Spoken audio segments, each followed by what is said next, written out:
To pull oneself up by their bootstraps. This is a common turn of phrase in the world today, often referring to the ideas of succeeding only by one's own efforts or abilities, or to recover from a setback without any outside help. It is used to suggest that people who are down and out shouldn't need the support of those around them to cope and survive. For example, people who are poor and the greater population should not have to pay taxes to support them. Or when someone has been successful in their careers and moved to the top of the corporate ladder, they have bootstrapped themselves. It is also a common term for the more current gig economy, or the concept that individuals are independent contract online workers due to the fact that one income is not sufficient enough to support themselves. But where did the term come from, and is our understanding of it accurate? To pick oneself up by their bootstraps is actually a very old turn of phrase. It's attributed to a set of fictional stories written in the 1780s, The Surprising Adventures of Baron Munchausen, in which the main character attempts to claim that he pulled himself out of a swamp by grabbing his bootstraps and yanking. At the time of the stories, it was presumed that Baron Munchausen was claiming a ludicrously far-fetched, actually even an impossible task.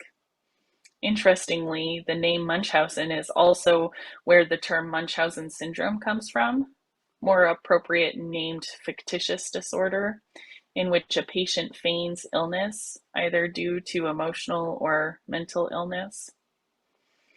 So how did we get from the idea that pulling oneself up by their bootstraps was a ludicrous idea, and even suggests the possibility of the individual lying about their situation, to a concept of enterprise, recovery, and individual success?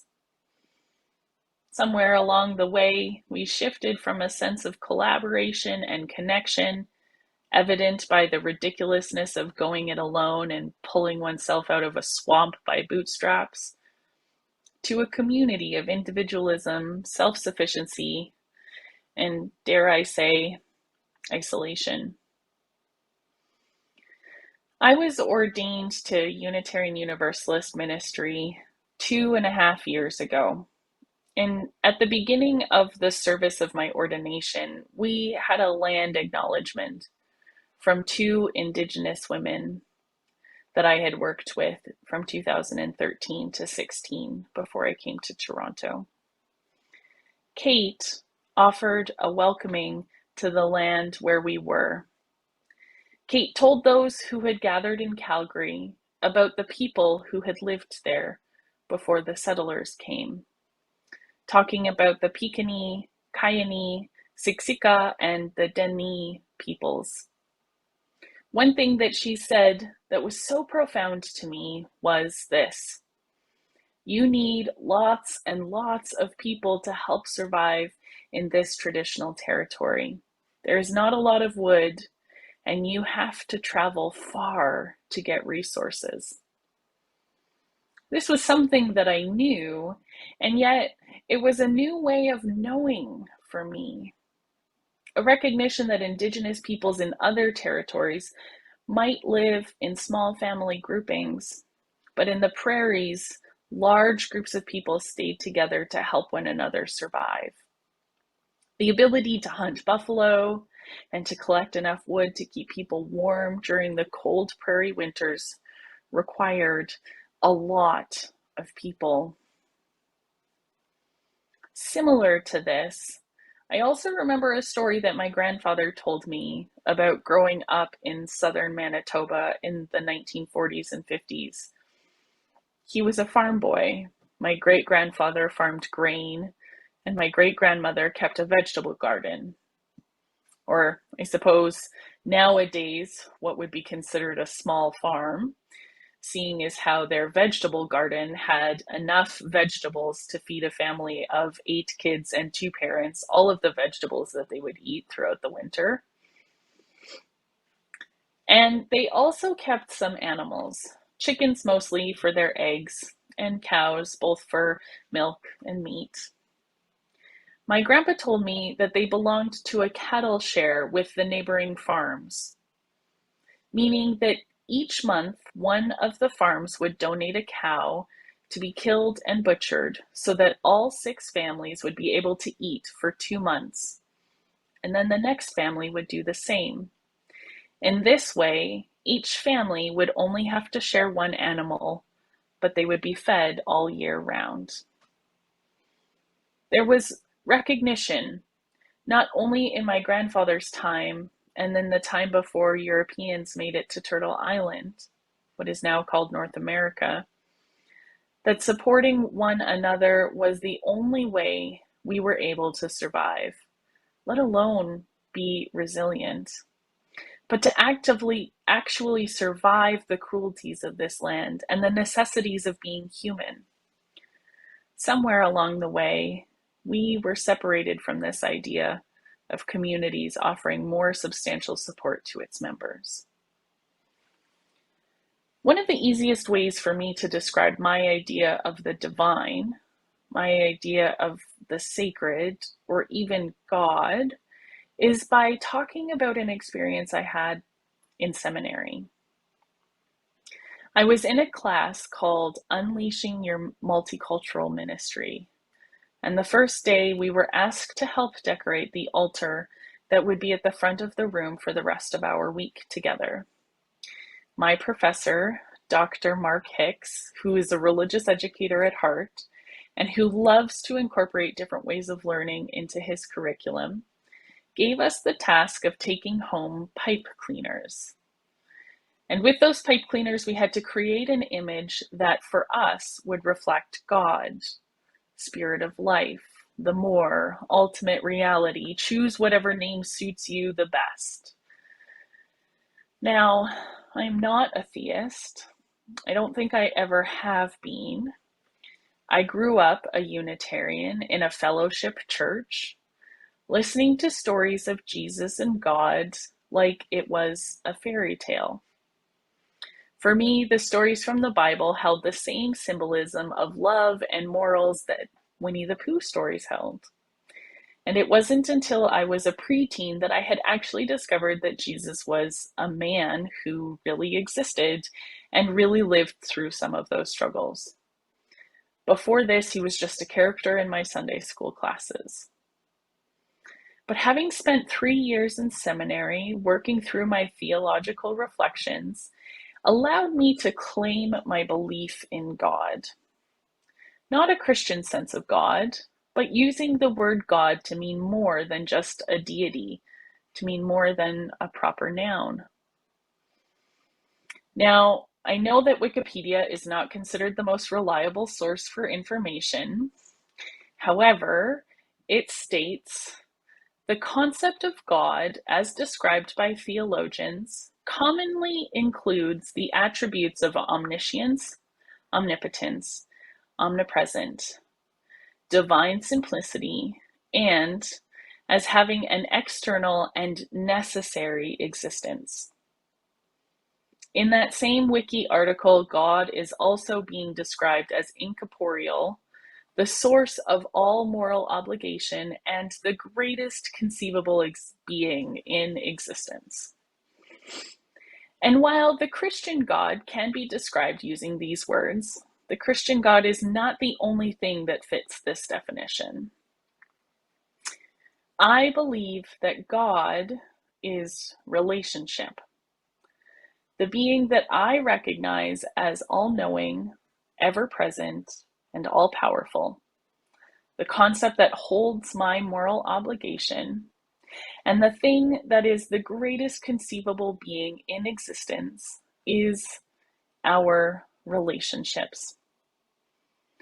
Whether it is my individual relationship with each of you, or the special relationship that this group of us here on our screens creates together, or the relationship that I have with myself or with the earth. It doesn't really matter. It's the relationship that is important. How we are in that relationship, how we engage the other, and how we don't. How we hold the other's emotions and logic. How we choose to change our behavior because of the relationship. Or how we choose to ignore the relationship by not changing. This is my God. And though it may not be a personal being, it is divinely simple, and its existence is necessary.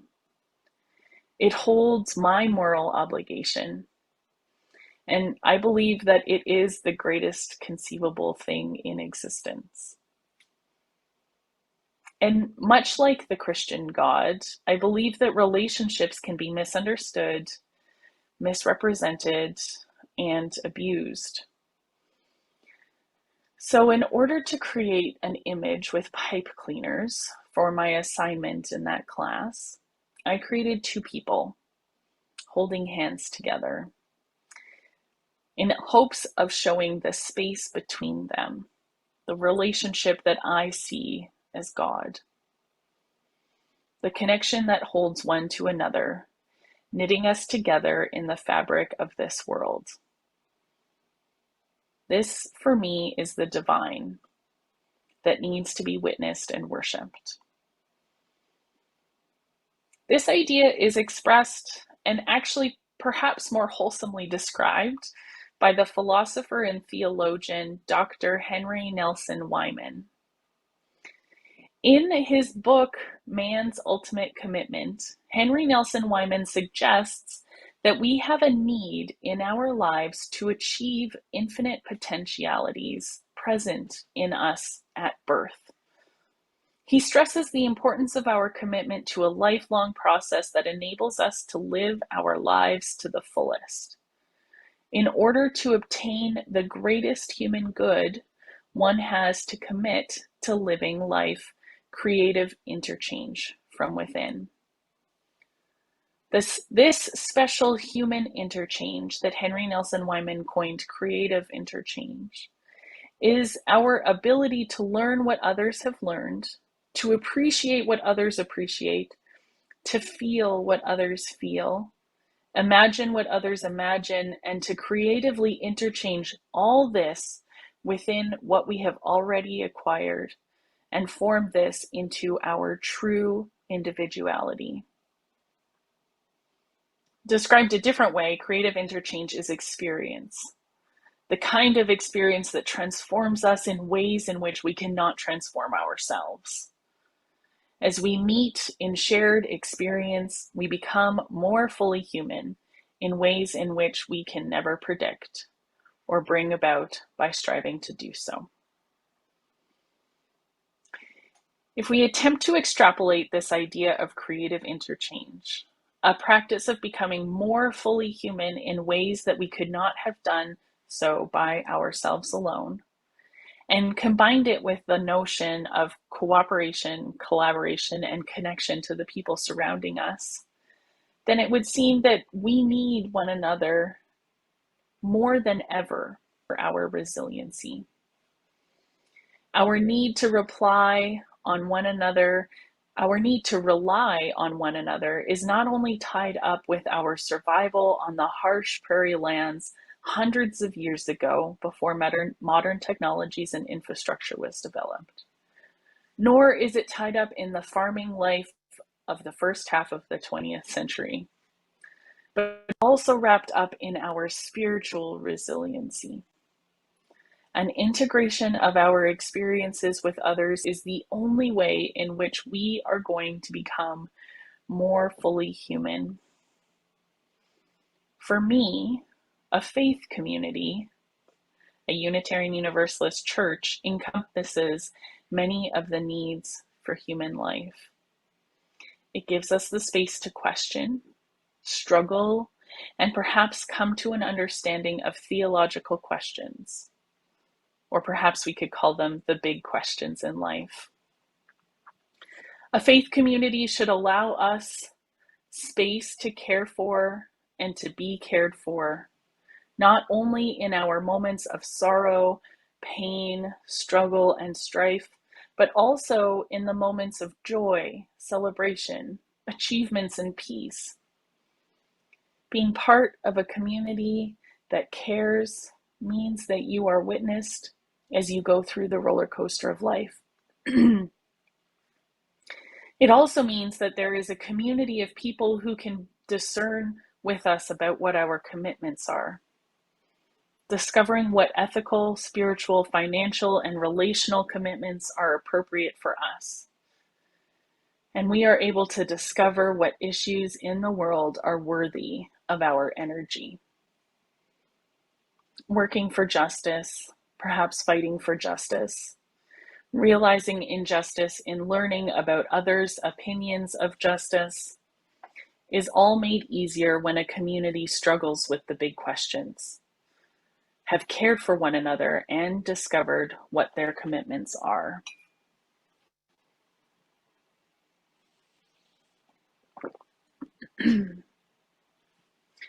When I dream of belonging to a community, this is what I think of. A place where I can seek and share my views, to struggle and discern with what I believe is right, good, wrong, real, necessary, or possible. There are people who will care for me and I for them. We will celebrate one another and offer solace when it is needed. I will look to those in my community to help me discover what it to commit to figure out where my resources of energy, time, finances, and talents should be put. And I will discover who and what I care about in the greater community and in our world. I do not look to be guided through my community life, but I want to be encouraged to ask, ponder, and choose my path. And I would hope that a community, a faith community, would help me be responsible in those decisions. Perhaps we cannot know personal resilience when we belong to a community that helps us find our strengths, determine what it is to do with our resources, discover what we believe, and to figure out our path. Maybe it is, as Jill Suti suggests, that we cannot know personal resilience until we have a social support around us. Be that the personal relationships that we have with one another or the social safety nets that support us, like healthcare and parental leave. In addition to these thoughts of social support, these relationships that allow us to find personal resiliency, these people are going to be much like Frog, helping us to ignore the negative voices of the robins, telling us to quit. Not only are the robins telling us to quit, but we have actually commodified our community resilience. We no longer need to find wood to keep ourselves warm. We pay someone else to find, create, and harness the energy that is needed. We no longer need to rely on neighbors to share in their bounty. We instead pay for groceries from box stores. Or perhaps we are able to purchase directly from farmers for part of the year. But we have allowed our survival, our resiliency, to be replaced with money. Let us not forget our community when it comes to the many other layers of our personhood. Let us not forget about the social supports when we are grappling with life's big questions. I think it's foolish to believe that we can get through life all by ourselves. And it seems as ridiculous as being able to pull myself out of the swamp by yanking on my bootstraps. And yet often, when we reach out to those who we are in connection to, we feel a sense of shame, a neediness, an inner struggle with our own worthiness. I invite you to recognize this, much like Frog did in our story, that running, jumping, waving, and shouting will allow us to fly. Relying on those around us, on the social supports that we create and nurture, and the beloved community that we have chosen to be part of is what will help us fly higher. May it be so, and may we make it so.